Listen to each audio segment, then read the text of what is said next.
കഴിഞ്ഞ ദിവസം രാത്രി ഞാൻ എടുത്തിട്ടുള്ള ഒരു ട്രേഡാണ് നിങ്ങളിപ്പോൾ ഈ കണ്ടുകൊണ്ടിരിക്കുന്നത്. ഏകദേശം ഒരു 30,000 രൂപയുടെ പ്രോഫിറ്റ് ബുക്ക് ചെയ്യാനായിട്ട് എനിക്ക് ആ ട്രേഡിൽ സാധിച്ചിട്ടുണ്ട്. അപ്പോൾ എങ്ങനെയാണ് ഞാൻ ആ ട്രേഡിലേക്ക് എത്തിപ്പെട്ടിട്ടുള്ളത്, എൻ്റെ ട്രേഡിംഗ് സ്ട്രാറ്റജി എന്തായിരുന്നു, അവിടുത്തെ കോൺസെപ്റ്റ് എന്തായിരുന്നു, എൻ്റെ എൻട്രി സെറ്റപ്പ് എങ്ങനെയായിരുന്നു, എത്രയായിരുന്നു എൻ്റെ റിസ്ക് റിവാർഡ് എന്ന് പറയുന്നത്, ഇതൊക്കെയായിരിക്കും ഇന്നത്തെ ഒരു വീഡിയോയിൽ ഉണ്ടായിരിക്കുക. അപ്പോൾ തീർച്ചയായിട്ടും നിങ്ങൾക്ക് നിങ്ങളുടേതായിട്ടുള്ള ഒരു ട്രേഡിംഗ് സ്ട്രാറ്റജി ബിൽഡ് ചെയ്തെടുക്കാനായിട്ട് ഇത്തരം വീഡിയോസ് അല്ലെങ്കിൽ ഇത്തരം സ്ട്രാറ്റജി എക്സ്പ്ലെയിൻ ചെയ്യുന്ന വീഡിയോസ് നിങ്ങൾക്ക് ഉപകാരപ്പെടുമെന്ന് വിചാരിക്കുകയാണ്. അങ്ങനെ ഉപകാരപ്പെടുന്നുണ്ട് എന്നുണ്ടെങ്കിൽ തീർച്ചയായിട്ടും താഴെ കമന്റ് ബോക്സിൽ ഒന്ന് അറിയിക്കുക. അപ്പോൾ ഹലോ ട്രേഡേഴ്സ്, എല്ലാവർക്കും നമ്മുടെ പുതിയൊരു വീഡിയോയിലേക്ക് സ്വാഗതം. വളരെ സിമ്പിൾ ആയിട്ടുള്ള കുറച്ച് പ്രൈസ് ആക്ഷൻ കോൺസെപ്റ്റ്സ് ആയിരുന്നു ഞാൻ എൻ്റെ കഴിഞ്ഞ ട്രേഡിൽ അപ്ലൈ ചെയ്തിട്ടുണ്ടായിരുന്നത്. സോ അതെങ്ങനെയാണ് എന്നും കൃത്യമായിട്ട് അതിൻ്റെ കോൺസെപ്റ്റ് എന്താണെന്നുമാണ് ഞാൻ ഇന്ന് ഈ ഒരു വീഡിയോയിൽ നിങ്ങൾ ഇനി അങ്ങോട്ട് പഠിപ്പിക്കാനായിട്ട് പോകുന്നത്. അപ്പോൾ വീഡിയോ ഒട്ടും തന്നെ സ്കിപ്പ് ചെയ്യാതെ മുഴുവനായിട്ടും കാണുക, പറയുന്ന ഓരോ കാര്യങ്ങളും കൃത്യമായിട്ട് നോട്ട് ചെയ്ത് വെക്കുക, നല്ലപോലെ തന്നെ നിങ്ങളുടെ സ്ട്രാറ്റജി ബിൽഡ് ചെയ്തെടുക്കാനായിട്ട് അതെല്ലാം തന്നെ ഉപയോഗിക്കാൻ ശ്രമിക്കുക. അപ്പോൾ അധികം സമയം കളയണ്ട, നമുക്ക് നേരെ ട്രേഡിലേക്ക് പോകാം. ഓക്കെ, അപ്പോൾ കഴിഞ്ഞ ദിവസം ഞാൻ എടുത്തിട്ടുള്ള ആ ഒരു ട്രേഡ് എന്ന് പറയുന്നത് വളരെ സിമ്പിളായിട്ടുള്ള ഒരു ഫെയർ വാല്യൂ ഗ്യാപ്പിൻ്റെ കോൺസെപ്റ്റ്സ് വെച്ചുകൊണ്ടുള്ള ഒരു ട്രേഡായിരുന്നു. ഓക്കെ, ഇപ്പോൾ ഫെയർ വാല്യൂ ഗ്യാപ്പ് എന്താണെന്ന് അറിയാത്തവരുണ്ട് എന്നുണ്ടെങ്കിൽ സിമ്പിളായിട്ട് പറയാം. ഇങ്ങനെ ഒരു 3 ക്യാൻഡിൽ ഫോം ആയിട്ടുണ്ട് എന്നുണ്ടെങ്കിൽ ഒന്നാമത്തെ ക്യാൻഡിലും മൂന്നാമത്തെ ക്യാൻഡിലും ഈ രണ്ടാമത്തെ ക്യാൻഡിലിന് ഇടയിൽ ഒരു ഗ്യാപ്പ് ക്രിയേറ്റ് ചെയ്തിട്ടുണ്ടെങ്കിൽ ഇതുപോലെ ഒരു ഗ്യാപ്പ് ഇവിടെ ക്രിയേറ്റ് ചെയ്തിട്ടാണ് പോകുന്നതെന്നുണ്ടെങ്കിൽ ആ ഗ്യാപ്പിനെയാണ് നമ്മൾ ഈ ഫെയർ വാല്യൂ ഗ്യാപ്പ് എന്ന് പറയുന്നത്. ഓക്കെ, ഇവിടെ നിങ്ങൾക്ക് കാണാൻ പറ്റുന്നുണ്ട് ഈ ഒന്നാമത്തെ ക്യാൻഡിലിൻ്റെ ഹൈ എന്ന് പറയുന്നതും ഈ മൂന്നാമത്തെ 1 2 3 ഈ മൂന്നാമത്തെ ക്യാൻഡിലിൻ്റെ ലോ എന്ന് പറയുന്നതും ഒരു ഗ്യാപ്പ് ഉണ്ട്, ഇവിടെ ഒരു ഗ്യാപ്പ് ക്രിയേറ്റ് ചെയ്തിട്ടാണ് പോയിട്ടുള്ളത്. ഓക്കെ, അത്തരത്തിലുള്ള ആ ഗ്യാപ്പിനെയാണ് നമ്മൾ ഫെയർ വാല്യൂ ഗ്യാപ്പ് എന്ന് പറയുന്നത്. ഓക്കെ, സോ ഈ ഒരു ഗ്യാപ്പാണ് ഫെയർ വാല്യൂ ഗ്യാപ്പ്. അപ്പോൾ ഈ ഫെയർ വാല്യൂ ഗ്യാപ്പ് നമുക്ക് പറഞ്ഞു തരുന്നത് എന്താണ് എന്ന് ചോദിച്ചു കഴിഞ്ഞിട്ടുണ്ടെങ്കിൽ ഇതിനകത്ത് ഈ ഗ്യാപ്പിനകത്ത് ഒരുപാട് ഓർഡേഴ്സ് പെൻഡിങ് ഉണ്ട്, അല്ലെങ്കിൽ അവിടെ ഒരുപാട് ലിക്വിഡിറ്റി ഉണ്ട് എന്ന് നമുക്ക് പറയാൻ പറ്റും. ഓക്കെ, അപ്പോൾ എന്താ സംഭവിക്കുക, അവിടെ പെൻഡിങ് ആയിട്ട് ലിക്വിഡിറ്റി കിടക്കുന്നുണ്ടെങ്കിൽ എന്താ സംഭവിക്കുക, പ്രൈസ് പിന്നീട് അങ്ങോട്ട് വരുമ്പോൾ ആ ലിക്വിഡിറ്റി എല്ലാം എടുത്തുകൊണ്ട് തിരിച്ച് കയറി പോകാനായിട്ടുള്ള ചാൻസ് ഉണ്ട്. ഇവിടെ നിങ്ങൾക്ക് കാണാൻ പറ്റുന്ന പോലെ തന്നെ പ്രൈസ് ഇവിടെ ഈ ഒരു ഫെയർ വാല്യൂ ഗ്യാപ്പ് ക്രിയേറ്റ് ചെയ്തുകൊണ്ട് മേലേക്ക് പോകുന്നു, തിരിച്ച് താഴേക്ക് ആ ഫെയർ വാല്യൂ ഗ്യാപ്പിനകത്തുള്ള അവിടെയുള്ള ലിക്വിഡിറ്റി എല്ലാം എടുക്കാനായിട്ട് വരുന്നു. ആ ലിക്വിഡിറ്റി എല്ലാം എടുത്തതിന് ശേഷം പ്രൈസ് ശക്തമായിട്ട് മേലേക്ക് കയറി പോകുന്നു. ഇതാണ് ഒരു case. Okay, fair value gap കറക്റ്റായിട്ട് അവിടെ നല്ലൊരു എന്താ പറയുക വളരെ സ്ട്രോങ് ആയിട്ടൊരു ഫെയർ വാല്യൂ ഗ്യാപ്പ് ആണ് എന്നുണ്ടെങ്കിൽ അവിടെ മനസ്സിലാക്കാൻ പറ്റുന്നത് ഈ ഒരു കാര്യമാണ്. അവിടെയുള്ള ഓർഡേഴ്സ് എല്ലാം എടുക്കാനായിട്ട് പ്രൈസ് വരും, അവിടുത്തെ ഓർഡേഴ്സ് എല്ലാം എടുത്തുകൊണ്ട് പ്രൈസ് തിരിച്ച് കയറി പോകും. ഇതാണ് നമുക്ക് ബേസിക്കലി മനസ്സിലാക്കാൻ പറ്റുക. ഇനി ഇത് മാത്രമല്ല, ഈ ഫെയർ വാല്യൂ ഗ്യാപ്പ് ഫെയിൽ ആവുകയാണെങ്കിൽ, ഓക്കെ, പ്രൈസ് തിരിച്ച് മേലേക്ക് കയറി പോകാതെ ഇതുപോലെ ആ ഫെയർ വാല്യൂ ഗ്യാപ്പ് അവിടെ ഫെയിൽ ആവുകയാണെങ്കിൽ എന്താ സംഭവിക്കാം, നിങ്ങൾക്കിവിടെ കാണാൻ പറ്റുന്നുണ്ട്. ഇവിടെ ഈ ഒരു ഫെയർ വാല്യൂ ഗ്യാപ്പ് ഫെയിൽ ആവുന്ന കാണാൻ പറ്റുന്നുണ്ട്. ഓക്കെ, അപ്പോൾ ഇങ്ങനൊരു ഫെയർ വാല്യൂ ഗ്യാപ്പ് ഫെയിൽ ആവുകയാണെങ്കിൽ പിന്നീട് അതൊരു ബാരിഷ് ആയിട്ടുള്ള, അല്ലെങ്കിൽ മുകളിലേക്ക് പോകില്ല, പിന്നെ അത് ബാരിഷ് ആയിട്ടുള്ള രീതിയിൽ താഴേക്ക് പോകാനായിരിക്കും ചാൻസ് കൂടുതലുള്ളത്. ഓക്കെ, ഇത് ജസ്റ്റ് ഇതിൻ്റെ കോൺസെപ്റ്റ് മാത്രമാണ്. ഇത് നമ്മൾ അപ്ലൈ ചെയ്യുന്നത് എവിടെയാണ്, ഓക്കെ, അവിടുത്തെ മാർക്കറ്റ് കണ്ടീഷനും കൂടെ ബേസ് ചെയ്തുകൊണ്ടാണ് ഇത് വർക്ക് ആവുള്ളൂ. അതായത് നമുക്ക് റാൻഡമായിട്ട് ഒരുപാട് ഫെയർ വാല്യൂ ഗ്യാപ്സ് മാർക്കറ്റിൽ കാണാൻ പറ്റും. പക്ഷേ അവിടെ എല്ലാം പോയിട്ട് നമ്മൾ ഇത്തരത്തിൽ അവിടെ തീട്ട് പ്രൈസ് മുകളിലേക്ക് പോകുമെന്ന് വിചാരിച്ചുകൊണ്ടിരിക്കുകയാണെങ്കിൽ അതൊന്നും നടപടിയാകുന്ന കാര്യമല്ല. നമ്മൾ ബാക്കിയുള്ള മാർക്കറ്റ് കണ്ടീഷൻസ് കൂടെ നമ്മുടെ മറ്റുള്ള അനാലിസിസിനൊപ്പം അതെല്ലാം കമ്പൈൻ ചെയ്തുകൊണ്ട്, മറ്റുള്ള അനാലിസിസിനൊപ്പം ഈ ഫെയർ വാല്യൂ ഗ്യാപ്പ് കൂടെ കമ്പൈൻ ചെയ്തുകൊണ്ട് ഉപയോഗിക്കുകയാണെങ്കിൽ നമുക്കവിടെ ബെറ്റർ ആയിട്ടുള്ള റിസൾട്ട്സ് കിട്ടും. ഓക്കെ, അപ്പോൾ അതാണ് ഫെയർ വാല്യൂ ഗ്യാപ്പിൻ്റെ ഒരു കോൺസെപ്റ്റ് എന്ന് പറയുന്നത്. അപ്പോൾ ഇവിടെ ഞാൻ ഇന്നത്തെ കഴിഞ്ഞ ട്രേഡ് ഞാൻ എടുക്കേണ്ടതായിട്ടുള്ള റീസൺ എന്ന് പറയുന്നത്, ഒന്നാമത്തെ കാര്യം അവിടെ നമുക്കൊരു മാർക്കറ്റ് സ്ട്രക്ചറിൽ ഒരു ചേഞ്ച് കാണാനായിട്ട് പറ്റി. ഓക്കെ, അതായത് ഒരു ഹൈ ക്രിയേറ്റ് ചെയ്യുന്നു, ലോ ക്രിയേറ്റ് ചെയ്യുന്നു, ഒരു ഹയർ ഹൈ ക്രിയേറ്റ് ചെയ്യുന്ന സമയത്ത് ഈ ഒരു ഹൈനെ ബ്രേക്ക് ചെയ്തുകൊണ്ട് ഒരു പുതിയ ഹൈ ക്രിയേറ്റ് ചെയ്യുന്ന സമയത്ത് അവിടെ ഒരു ഫെയർ വാല്യൂ ഗ്യാപ്പ് ഫോം ചെയ്തിട്ടുണ്ട് എന്നുണ്ടെങ്കിൽ, നമുക്ക് പ്രതീക്ഷിക്കാൻ പറ്റുന്ന കാര്യം എന്ന് പറയുന്നത് ഒരു റീട്രേസ്മെൻറ്റ് സംഭവിക്കുമ്പോൾ ഈ ഫെയർ വാല്യൂ ഗ്യാപ്പിനകത്തുള്ള ലിക്വിഡിറ്റി എല്ലാം എടുത്തുകൊണ്ടായിരിക്കും പ്രൈസ് പിന്നീട് ഒരു പുതിയ ഹയർ ഹൈ ക്രിയേറ്റ് ചെയ്തുകൊണ്ട് ഈ ഒരു ട്രെൻഡ് കണ്ടിന്യൂ ചെയ്യുന്നുണ്ടായിരിക്കാം. ഇവിടെയാണ് ആ സ്വിംഗ് ലോ, അടുത്ത ഒരു സ്വിംഗ് ലോ ഫോം ചെയ്യാനായിട്ടുള്ള ഏറ്റവും കൂടുതൽ സാധ്യതയുള്ള ഏരിയ ഇത്തരത്തിൽ ക്രിയേറ്റ് ചെയ്യുന്ന ഒരു ഫെയർ വാല്യൂ ഗ്യാപ്പിനകത്തായിരിക്കും. ഓക്കെ, ഒന്നുകൂടെ പറയാം, ഒരു ഹയർ ഹൈ ക്രിയേറ്റ് ചെയ്യുന്ന സമയത്ത് ഒരു ഫെയർ വാല്യൂ ഗ്യാപ്പോട് കൂടിയിട്ടാണ് ആ ഹയർ ഹൈ ക്രിയേറ്റ് ചെയ്യുന്നത് എന്നുണ്ടെങ്കിൽ അതൊരു സ്ട്രോങ് ആയിട്ടുള്ള ബുള്ളിഷ് മൂവ്മെൻ്റ് ആയിട്ട് നമുക്ക് കൺസിഡർ ചെയ്യാൻ പറ്റും. അതോടൊപ്പം തന്നെ ഈ ഫെയർ വാല്യൂ ഗ്യാപ്പിനകത്ത് ഒരുപാട് ലിക്വിഡിറ്റി അവിടെ ഉണ്ടെന്ന് പറയാൻ പറ്റും. സോ പ്രൈസ് വീണ്ടും ആ ലിക്വിഡിറ്റി എടുക്കാനായിട്ട് വരും, അവിടെ നിന്ന് തിരിച്ച് കയറി പോകും. ഈ ഒരു രീതിയിൽ നമുക്ക് വേണമെങ്കിൽ അവിടെ ഒരു ട്രേഡ് പ്ലാൻ ചെയ്യാൻ പറ്റും. നമ്മുടെ ഫിബ് ലെവൽസ് എല്ലാം അപ്ലൈ ചെയ്യുകയാണെങ്കിൽ ഏകദേശം ഈ ഒരു ഫെയർ വാല്യൂ ഗ്യാപ്പിനകത്തേക്ക് നമ്മുടെ ആ ഒരു ഗോൾഡൻ ലെവൽസ് ഒക്കെ വരാം. സോ അങ്ങനെ വേണമെങ്കിൽ നമുക്കൊരു എൻട്രി പ്ലാൻ ചെയ്യാൻ പറ്റും. അതൊന്നാമത്തെ കാര്യമാണ്. രണ്ടാമത്തെ കാര്യം, ഈ ഒരു ഫെയർ വാല്യൂ ഗ്യാപ്പ് ഫെയിൽ ആവുകയാണെങ്കിൽ, ഓക്കെ, ഒരു ഹയർ ഹൈ ക്രിയേറ്റ് ചെയ്തു, ഒരു ഫെയർ വാല്യൂ ഗ്യാപ്പോട് കൂടിയിട്ട് ഒരു ഹയർ ഹൈ ക്രിയേറ്റ് ചെയ്തു, ആൻഡ് ഈ ഫെയർ വാല്യൂ ഗ്യാപ്പ് ഫെയിൽ ആവുകയാണ് എന്നുണ്ടെങ്കിൽ, ഓക്കെ, ആ ഫെയിൽ ആകുന്നതിനോടൊപ്പം തന്നെ നമുക്ക് ഈ പ്രീവിയസ് ആയിട്ടുള്ള ലോയിനെയും കൂടി പ്രൈസ് ബ്രേക്ക് ചെയ്യുകയാണെങ്കിൽ നമുക്ക് പ്രതീക്ഷിക്കാൻ പറ്റുന്നത് പിന്നീട് ഒരു ബാരിഷ് ആയിട്ടുള്ള മൂവ്മെൻ്റ് ആണ്. ഓക്കെ, കാരണം ഈ ഒരു ഫെയർ വാല്യൂ ഗ്യാപ്പ് അതൊരു ഇൻവെർട്ടഡ് ഫെയർ വാല്യൂ ഗ്യാപ്പായിട്ട് മാറി. ഓക്കെ, ഇപ്പോൾ പല കോൺസെപ്റ്റുകളും SMC ICT പോലുള്ള പല കോൺസെപ്റ്റുകളും പല പല പേരുകൾ ഇതിനെ പറയുന്നുണ്ടായിരിക്കും. പക്ഷേ ഞാൻ അത്രയും കോംപ്ലിക്കേറ്റഡ് ആക്കുന്നില്ല, വളരെ സിമ്പിളായിട്ട് കാര്യം പറയാം. ഓക്കെ, അപ്പോൾ ഇതിനകത്തുള്ള ഈ ലിക്വിഡിറ്റി ബാക്കിയുണ്ടെന്ന് നമ്മൾ പറഞ്ഞിട്ടുള്ള ആ ഒരു ഫെയർ വാല്യൂ ഗ്യാപ്പിനെ മറികടന്നുകൊണ്ട് ഒരു ക്യാൻഡിലൂടെ ക്ലോസ് ചെയ്യുകയാണെങ്കിൽ നമുക്ക് പറയാൻ പറ്റും ആ ഫെയർ വാല്യൂ ഗ്യാപ്പ് അതൊരു ഇൻവേർട്ടഡ് ഫെയർ വാല്യൂ ഗ്യാപ്പായിട്ട് മാറി. സോ അതിന് നേരെ ഓപ്പോസിറ്റ് ഡയറക്ഷനിലേക്കായിരിക്കും അത് ആക്ട് ചെയ്യുന്നുണ്ടായിരിക്കാം. ഓക്കെ, അപ്പോൾ നമുക്ക് ഒന്നുകൂടെ ഞാൻ പറയാം. ഒരു ഹൈ ക്രിയേറ്റ് ചെയ്യുന്നു, ഒരു ലോ ക്രിയേറ്റ് ചെയ്യുന്നു, ഒരു ഹയർ ഹൈ ക്രിയേറ്റ് ചെയ്യുമ്പോൾ ഈ ഹയർ ഹൈ ക്രിയേറ്റ് ചെയ്തിട്ടുള്ളത് ഒരു ഫെയർ വാല്യൂ ഗ്യാപ്പോട് കൂടിയിട്ടാണ് എന്നുണ്ടെങ്കിൽ ആ ഫെയർ വാല്യൂ ഗ്യാപ്പ് ബ്രേക്ക് ചെയ്ത് കഴിഞ്ഞിട്ടുണ്ടെങ്കിൽ പിന്നീട് പ്രൈസ് ആ ട്രെൻഡ് ആയിരിക്കില്ല പോവുക, താഴേക്കായിരിക്കും പോകുന്നുണ്ടായിരിക്കും, അതിൻ്റെ ഓപ്പോസിറ്റ് ഡയറക്ഷനിലേക്കായിരിക്കും പോകുന്നുണ്ടായിരിക്കാം. വളരെ സിമ്പിളാണ്. ഓക്കെ, അപ്പോൾ ഞാൻ ഒന്നുകൂടെ ക്ലിയർ ആയിട്ട് ഇവിടെ വരയ്ക്കാം. കൺഫ്യൂഷൻ വല്ലതും വന്നിട്ടുണ്ടെങ്കിൽ ഞാൻ ഒന്നുകൂടെ ക്ലിയർ ആക്കി തരാം. ഒരു ഹൈ ക്രിയേറ്റ് ചെയ്യുന്നു, ലോ ക്രിയേറ്റ് ചെയ്യുന്നു, ഒരു ഹയർ ഹൈ ക്രിയേറ്റ് ചെയ്യുന്നു. അപ്പോൾ ഈ ഹയർ ഹൈ ക്രിയേറ്റ് ചെയ്ത സമയത്ത് ഇവിടെ ഒരു ഫെയർ വാല്യൂ ഗ്യാപ്പ് വന്നിട്ടുണ്ടെന്ന് വിചാരിക്കാം. ഓക്കെ, അപ്പോൾ നോർമലായിട്ട് നമ്മളിപ്പോൾ ട്രേഡ് എടുക്കുന്നുണ്ടായിരിക്കും എങ്ങനെയാണ്, ഇവിടെ നമ്മൾ ഇവിടെ മുതൽ ഇവിടെ വരെ ഒരു ഫിബ് ലെവൽസ് നമ്മൾ അപ്ലൈ ചെയ്യും. അപ്പോൾ ആ ഫിബ് ലെവൽസിൻ്റെ ഗോൾഡൻ ലെവൽസ് ചിലപ്പോൾ നമ്മുടെ ഈ ഒരു ഫെയർ വാല്യൂ ഗ്യാപ്പിനോട് കമ്പയർ ചെയ്തുകൊണ്ടായിരിക്കും എടുക്കുന്നുണ്ടായിരിക്കും. സോ നമുക്ക് വേണമെങ്കിൽ അവിടെ ഒരു എൻട്രി പ്ലാൻ ചെയ്യാം.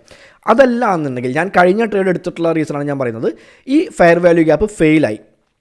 ഓക്കെ, ഈ ഫെയർ വാല്യൂ ഗ്യാപ്പ് ഫെയിലായി, ദെൻ നമുക്ക് മനസ്സിലാക്കാൻ പറ്റും പ്രൈസ് വീണ്ടും ഈ ഫെയർ വാല്യൂ ഗ്യാപ്പിലേക്ക് വരുമ്പോൾ അത് അവിടെ നിന്ന് താഴേക്കുള്ള ഒരു മൂവ്മെൻറ്റിന് തുടക്കം കുറിക്കുമെന്ന് നമുക്ക് മനസ്സിലാക്കാൻ പറ്റും. സോ അവിടെയാണ് ഞാനൊരു എൻട്രി എടുത്തിട്ടുള്ളത്, ഒരു ഷോർട്ട് പൊസിഷൻ ഞാൻ അവിടെയാണ് എടുത്തിട്ടുള്ളത്. സ്റ്റോപ്പ് ലോസിൻ്റെ ഹൈയിൽ വെച്ചു, ടാർഗറ്റ് ഒരു 1:2 അല്ലെങ്കിൽ അതിന് മേലേക്ക് നമുക്ക് ഒരു ടാർഗറ്റ് വയ്ക്കാൻ പറ്റും. അപ്പോൾ ഇതാണ് ബേസിക്കലി ആ ഒരു പരിപാടി. ഓക്കെ, അപ്പോൾ നമുക്കിവിടെ കിട്ടേണ്ട കാര്യങ്ങൾ എന്ന് പറയുന്നത്, നമുക്കൊരു എൻട്രി കിട്ടണമെന്നുണ്ടെങ്കിൽ അവിടെ നമുക്ക് കിട്ടേണ്ട കുറച്ച് കാര്യങ്ങൾ എന്ന് പറയുന്നത്, ഒന്നാമത്തെ കാര്യം പ്രോപ്പറായിട്ടുള്ള ഒരു ഹയർ ഹൈസ് ക്രിയേറ്റ് ചെയ്തുകൊണ്ട് പോകുന്ന ഒരു മാർക്കറ്റ് ആയിരിക്കണം. രണ്ടാമത്തെ കാര്യം ഈ ഫെയർ വാല്യൂ ഗ്യാപ്പ് ഫെയിൽ ആകുന്നതോട് കൂടിയിട്ട് പ്രീവിയസ് ആയിട്ടുള്ള ലോയിനെ ബ്രേക്ക് ചെയ്തുകൊണ്ട് ഒരു മാർക്കറ്റ് സ്ട്രക്ചർ ഷിഫ്റ്റ് കൂടെ, അതായത് അതിൻ്റെ ഒരു ചേഞ്ച് കൂടെ, ആ ഒരു മാർക്കറ്റ് സ്ട്രക്ചറിൽ ഒരു ചേഞ്ച് കൂടെ സംഭവിക്കണം. അങ്ങനെയാണെങ്കിൽ മാത്രമേ നമ്മൾ ഇതിന് ഒരു ഷോർട്ട് പൊസിഷനോടെ പ്ലാൻ ചെയ്യാനായിട്ട് പാടുള്ളൂ. അല്ലാതെ ചുമ്മാ ഞാൻ നേരത്തെ പറഞ്ഞ പോലെ തന്നെ ഒരു ഫെയർ വാല്യൂ ഗ്യാപ്പ് അവിടെ ഫെയിലായി എന്ന് വിചാരിച്ചുകൊണ്ട് ഓടിപ്പോയിട്ട് അവിടെ അതിൻ്റെ ഓപ്പോസിറ്റ് ഡയറക്ഷനിലേക്ക് ട്രേഡ് എടുക്കാനായിട്ട് പാടില്ല. എപ്പോഴും നമ്മളൊരു മാർക്കറ്റ് സ്ട്രക്ചറിൻ്റെ കാര്യം കൂടെ അവിടെ നോക്കണം.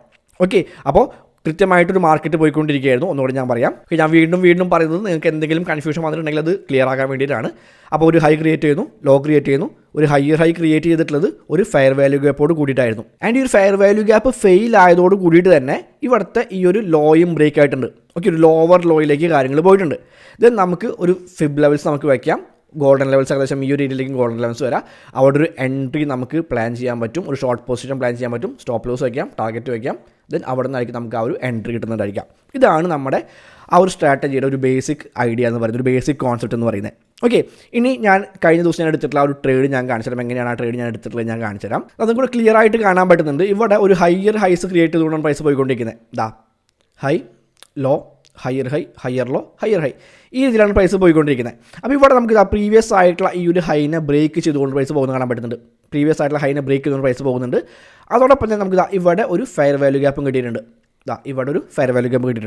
അപ്പോൾ ഒന്നുകിൽ നമുക്ക് വേണമെങ്കിൽ ഇവിടെ ഈ ഒരു ലോയിൽ നിന്നും ഈ ഒരു ഹൈയിലേക്ക് ഫിബ് ലെവൽസ് വെച്ചുകൊണ്ട് വേണമെങ്കിൽ ഈ ഒരു ഫെയർ വാല്യൂ ഗ്യാപ്പിൽ എൻട്രി എടുക്കാം. പക്ഷേ ഇവിടെ ലെഫ്റ്റിലേക്ക് നോക്കുമ്പോൾ എനിക്ക് ഇവിടെ ഒരുപാട് ഇപ്പോൾ പ്രൈസ് നിൽക്കുന്ന ഈ ഒരു ഏരിയ എന്ന് പറയുന്നത് വളരെ ഇമ്പോർട്ടൻ്റ് ആയിട്ടുള്ള ഒരു റെസിസ്റ്റൻസ് ലെവലായിട്ട് എനിക്ക് കാണാൻ പറ്റുന്നുണ്ട്. ഓക്കെ, വളരെ ഇമ്പോർട്ടൻ്റ് ആയിട്ടുള്ള റെസിസ്റ്റൻസ് ലെവൽ കാണാൻ പറ്റുന്നുണ്ട്. അത് മുൻപ് സപ്പോർട്ടായിട്ട് ആക്ട് ചെയ്തിരുന്ന ലെവലായിരുന്നു. അത് ബ്രേക്ക് ചെയ്തതിന് ശേഷം അതൊരു റെസിസ്റ്റൻസ് ആയിട്ട് ഇവിടെ ആക്ട് ചെയ്തിട്ടുണ്ടായിരുന്നു. സോ അങ്ങനെ സപ്പോർട്ട് ആൻഡ് റെസിസ്റ്റൻസ് ആയിട്ട് ആക്ട് ചെയ്തിട്ട് മേജർ ലെവലിലാണ് പ്രൈസ് നിൽക്കുന്നത്. സോ ഞാൻ ഇവിടെ ഒരു ലോങ് എടുക്കുന്നത് അത്ര നല്ല ഒരു ഏർപ്പാടായിരിക്കില്ല. അതുകൊണ്ട് ഞാൻ അവിടെ ലോങ് എടുത്തില്ല. ഓക്കെ, അതുകൊണ്ടാണ് ഞാൻ അവിടെ ലോങ് എടുക്കാതിരുന്നത്. അപ്പോൾ എനിക്കൊരു എൻട്രി കിട്ടിയത് എപ്പോഴാണെന്ന് ഞാൻ കാണിച്ചു തരാം. ഈ ഒരു ഫെയർ വാല്യൂ ഗ്യാപ്പ് ഫെയിലായി. ഈ ഫെയർ വാല്യൂ ഗ്യാപ്പ് ഫെയിൽ ആയിട്ടുള്ള ക്യാൻഡിൽ ഇതാണ്. പക്ഷേ ഇവിടെ ഞാനൊരു എൻട്രി നോക്കിയിട്ടില്ല. അടുത്തൊരു ക്യാൻഡിൽ കൂടി വന്നപ്പോൾ നമുക്കിതാ ക്ലിയർലി നമ്മുടെ ഈ പ്രീവിയസ് ആയിട്ടുള്ള ലോയിൽ ഒരു ബ്രേക്ക് സംഭവിച്ചു. ലോ ബ്രേക്കായി. ഓക്കെ, അപ്പോൾ കൃത്യമായിട്ട് കാണാൻ പറ്റുന്നുണ്ട്.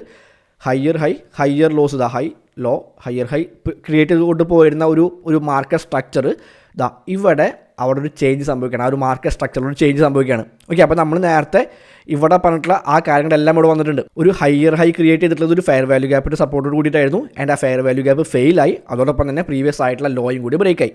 ഓക്കെ, ദെൻ ഇവിടെ ഒരു പുതിയതായിട്ടുള്ള ലോവർ ലോ ക്രിയേറ്റ് ചെയ്ത് തുടങ്ങിയപ്പോൾ നമുക്ക് നമ്മുടെ ഫിബ് ലെവൽസ് എടുക്കാം. ഈ ഹൈയിൽ നിന്നും ഈ ലോയിലേക്ക് ഫിബ് ലെവൽസ് അപ്ലൈ ചെയ്യാം. അപ്പോൾ എൻ്റെ എൻട്രി ഞാൻ എന്താ ഈ 0.618നും 0.5നും ഇടയിലുള്ള ഈ ഒരു ഫെയർ വാല്യൂ ഗ്യാപ്പ്, ആ ഫെയിൽ ആയിട്ടുള്ള ഫെയർ വാല്യൂ ഗ്യാപ്പിന് അടുത്തായിട്ട് ഞാൻ എൻ്റെ എൻട്രി ഞാൻ പ്ലാൻ ചെയ്തിട്ടുണ്ടായിരുന്നു. സ്റ്റോപ്പ് ലോസ് ഞാൻ വെച്ചിട്ടുള്ളത് ഈ ഒരു ഹൈ ഏരിയയിലായിരുന്നു. ഓക്കെ, ജസ്റ്റ് ഈ ഒരു ഫിബ് ലെവൽസ് 1ൽ വയ്ക്കാതെ കുറച്ച് മുകളിലേക്ക്, അതായത് ഈ ഒരു ഹൈ കൂടെ ഞാൻ കൺസിഡർ ചെയ്തുകൊണ്ട് ഈ ഒരു ഹൈയിലായിരുന്നു ഞാൻ എൻ്റെ സ്റ്റോപ്പ് ലോസ് വെച്ചിട്ടുണ്ടായിരുന്നത്. ടാർഗറ്റ് ഞാൻ വെച്ചിട്ടുണ്ടായിരുന്നത് ഈ ഒരു ലോയിലായിരുന്നു. ഇവിടെ നമുക്കൊരു ലോ കാണാൻ പറ്റുന്നുണ്ട്. ഈ ഒരു ലോയിലായിരുന്നു ഞാൻ എൻ്റെ ടാർഗറ്റ് വെച്ചിട്ടുണ്ടായിരുന്നത്. ഓക്കെ, അപ്പോൾ എനിക്ക് ഏകദേശം ഒരു 1:2.78, ഓക്കെ 2.78ൻ്റെ RR എനിക്ക് കിട്ടിയിട്ടുണ്ട് ഈ ഒരു ട്രേഡിൽ. ഓക്കെ, എൻ്റെ ഒരു ട്രേഡ് നമുക്ക് നോക്കാം. വളരെ സിമ്പിളായിട്ടുള്ള, വളരെ സ്നൈപ്പർ എൻട്രി ആയിരുന്നു. ഇത്രയും ഇതുണ്ടായിരുന്നില്ല, കുറച്ചുകൂടെ താഴെയായിരുന്നു എൻ്റെ എൻട്രി. എനിക്ക് ഈസിയായിട്ടൊരു എൻട്രി കിട്ടിയതാണ്, ഏകദേശം മൂടിയായിരുന്നു. ഓക്കെ, 2.6ൻ്റെ RR കിട്ടിയിട്ടുണ്ടായിരുന്നു. വളരെ സിമ്പിളായിട്ട് ആ ഒരു എൻട്രി കിട്ടി. ആ ഒരു ഫെയർ വാല്യൂ ഗ്യാപ്പ് ഏരിയയിലേക്ക് ആ എൻട്രി വന്നു. അവിടെ നിന്ന് ശക്തമായിട്ടൊന്ന് താഴേക്ക് പോയിട്ട് നമ്മുടെ ടാർഗറ്റോട് അടിച്ചിട്ടുണ്ട്. സോ വളരെ സിമ്പിളായിട്ടുള്ള ഒരു കോൺസെപ്റ്റാണ്. മാർക്കറ്റ് സ്ട്രക്ചർ ഒന്ന് നമ്മൾ മാസ്റ്റർ ചെയ്യുകയാണെങ്കിൽ, മാർക്കറ്റ് സ്ട്രക്ചർ നമ്മൾ നല്ലപോലെ ഒന്ന് പ്രാക്ടീസ് ചെയ്യുകയാണ് എന്നുണ്ടെങ്കിൽ, ഫെയർ വാല്യൂ ഗ്യാപ്പിൻ്റെ കോൺസെപ്റ്റ് കൂടെ നമുക്ക് അറിയാമെന്നുണ്ടെങ്കിൽ വളരെ സിമ്പിളായിട്ട് നമുക്ക് കിട്ടുന്ന ഒരു ട്രേഡാണ് ഇപ്പോൾ ഞാൻ കാണിച്ചു തന്നിട്ടുള്ളത്. ഓക്കെ, സോ കൃത്യമായിട്ട് എൻ്റെ കോൺസെപ്റ്റ്സ് മനസ്സിലാക്കുക. ഫെയർ വാല്യൂ ഗ്യാപ്സ് ഞാൻ പറഞ്ഞല്ലോ, ഒരുപാട് സ്ഥലങ്ങളിൽ ഫെയർ വാല്യൂ ഗ്യാപ്സ് കാണും. പക്ഷേ അതെല്ലാം നമുക്ക് ട്രേഡ് ചെയ്യാനായിട്ടുള്ളൊരു ഫെയർ വാല്യൂ ഗ്യാപ്സ് അല്ല. കറക്റ്റായിട്ട് ആ ഒരു മാർക്കറ്റ് സ്ട്രക്ചർ എന്താണോ പറഞ്ഞു തരുന്നത്, അവിടുത്തെ പ്രൈസ് ആക്ഷൻ നമുക്ക് എന്താണോ പറഞ്ഞു തരുന്നത്. പ്രൈസ് ആക്ഷൻ എന്ന് പറയുന്നത് അത്ര നിസ്സാരമായിട്ടുള്ളൊരു കാര്യമല്ല. ഇല്യൂഷൻ എന്നൊക്കെ പലരും പറയുമായിരിക്കും, പക്ഷേ അതൊന്നുമല്ല. വളരെ ഇമ്പോർട്ടൻ്റ് ആയിട്ടുള്ള, വളരെ പവർഫുൾ ആയിട്ടുള്ള ഒരു കോൺസെപ്റ്റാണ് ഈ പ്രൈസ് ആക്ഷൻ എന്ന് പറയുന്നത്. സോ പ്രൈസ് ആക്ഷൻ നല്ലപോലെ കൃത്യമായിട്ട് മനസ്സിലാക്കാൻ ശ്രമിക്കാം. ഓക്കെ, അവിടെ എന്താണ് പ്രൈസ് നമുക്ക് പറഞ്ഞു തരുന്നത്, ഏത് ഡയറക്ഷനിലേക്ക് ട്രേഡ് എടുക്കണം, എപ്പോൾ ട്രേഡ് എടുക്കണം എന്നുള്ള കാര്യങ്ങളെല്ലാം തന്നെ കൃത്യമായിട്ട് പ്രൈസ് നമുക്ക് പറഞ്ഞു തരും, ക്യാൻഡിൽസ് നമുക്ക് പറഞ്ഞു തരും. അപ്പോൾ അത് കറക്റ്റായിട്ട് റീഡ് ചെയ്യാൻ പഠിക്കുക, കറക്റ്റായിട്ട് പ്രാക്ടീസ് ചെയ്യുക. അതൊന്ന് സെറ്റായി കഴിഞ്ഞിട്ടുണ്ടെങ്കിൽ തീർച്ചയായിട്ടും നിങ്ങൾക്കും നല്ലപോലെ നല്ല എൻട്രീസ് കണ്ടെത്താനായിട്ട് സാധിക്കും. അപ്പോൾ ഇതാണ് എൻ്റെ കഴിഞ്ഞ ട്രേഡ് എന്ന് പറയുന്നത്. എൻ്റെ ഏകദേശം ഒരു $335, ഏകദേശം 30,000 രൂപയ്ക്ക് അടുത്ത് ഈ ഒരു ട്രേഡിൽ പ്രോഫിറ്റ് കിട്ടിയിട്ടുണ്ട്. ഓക്കെ, ഒരു 335.25 USDTയുടെ പ്രോഫിറ്റ് ഈ ഒരു ട്രേഡിൽ കിട്ടിയിട്ടുണ്ട്. ഓക്കെ, സോ കൃത്യമായിട്ട് പ്രാക്ടീസ് ചെയ്യുക. കൃത്യമായിട്ട് പ്രാക്ടീസ് ചെയ്ത് കഴിഞ്ഞാൽ മാത്രമേ നിങ്ങൾക്കും ഇത്തരത്തിലുള്ള കോൺസെപ്റ്റ്സ് എല്ലാം തന്നെ മാർക്കറ്റിൽ ഐഡൻറ്റിഫൈ ചെയ്യാൻ പറ്റുള്ളൂ. വീഡിയോയിൽ കാണുമ്പോൾ വളരെ സിമ്പിളായിരിക്കും, പക്ഷേ നിങ്ങളത് പ്രാക്ടീസ് ചെയ്താൽ മാത്രമേ നിങ്ങൾക്കും അത് ഐഡൻറ്റിഫൈ ചെയ്ത് അതിനനുസരിച്ച് ട്രേഡ്സ് നടത്താനായിട്ട് പറ്റുള്ളൂ. ഓക്കെ ഗൈസ്, അപ്പോൾ വളരെ സിമ്പിളായിട്ടുള്ള ഫെയർ വാല്യൂ ഗ്യാപ്പിൻ്റെ കുറച്ച് കോൺസെപ്റ്റുകളും അതുപോലെ തന്നെ മാർക്കറ്റ് സ്ട്രക്ചറിൻ്റെ കോൺസെപ്റ്റുകളെല്ലാം തന്നെ ഉപയോഗിച്ചുകൊണ്ടാണ് നമ്മൾ നമ്മുടെ ഈ ഒരു ട്രേഡ് എടുത്തിട്ടുള്ളത്. അപ്പോൾ ആ കോൺസെപ്റ്റുകൾ എന്താണെന്നും എങ്ങനെയാണ് ഞാനതെല്ലാം അപ്ലൈ ചെയ്തിട്ടുള്ളത് എന്നുള്ള കാര്യങ്ങൾ കൃത്യമായിട്ട് മനസ്സിലായിട്ടുണ്ടെന്ന് വിചാരിക്കുകയാണ്. വീഡിയോ ഇഷ്ടപ്പെട്ടിട്ടുണ്ട് എന്നുണ്ടെങ്കിൽ തീർച്ചയായിട്ടും വീഡിയോക്ക് ലൈക്ക് അടിക്കുക. കൂടുതൽ ആളുകളിലേക്ക് നമ്മുടെ ഈ ഒരു വീഡിയോ എത്തിച്ചു കൊടുക്കാനായിട്ട് നമ്മുടെ യൂട്യൂബ് അൽഗോരിതത്തിന് ഏറ്റവും കൂടുതൽ സഹായിക്കുന്ന നിങ്ങളുടെ ലൈക്കുകളായിരിക്കും. Happy trading. അടുത്ത വീഡിയോയിൽ കാണാം.